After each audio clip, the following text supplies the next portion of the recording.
ખેડામાં ખનન માફિયાઓ બેફામ થઈ રહ્યા છે। ઠાસરામાં અકલાચામાંથી ગેરકાયદે બ્રિજ મળ્યો છે। ભૂમાફિયા બનાવેલો બ્રિજ મળી આવ્યો। તંત્રની કામગીરીને લઈ હવે અધવચ્ચેથી બ્રિજ તોડ્યો।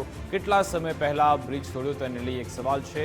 1 વર્ષ પહેલા ગુજરાત ફર્સ્ટે બ્રિજનો અહેવાલ દર્શાવ્યો હતો। ખેડામાં ખનન માફિયાઓ બેફામ બન્યા હોય તેવા હાલ છે। ખેડા તાલુકાના રડુ બાદ હવે ઠાસરાના અકલાચામાં વડોદરા જિલ્લાને જોડતો એક ગેરકાયદેસર બ્રિજ ફરી એક વખત મળી આવ્યો છે।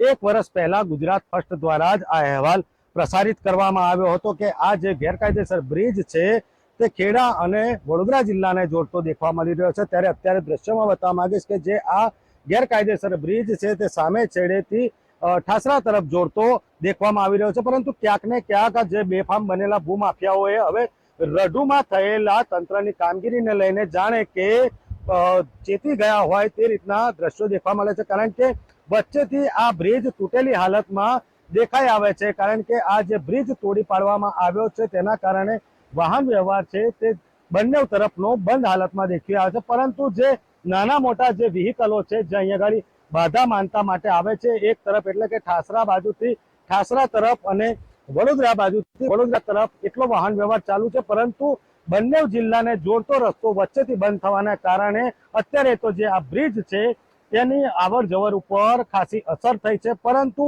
આ બ્રિજ કોને બનાવ્યો, શા કારણે બનાવ્યો તેને લઈને ઘણા પ્રશ્નો ઉભા થઈ રહ્યા છે।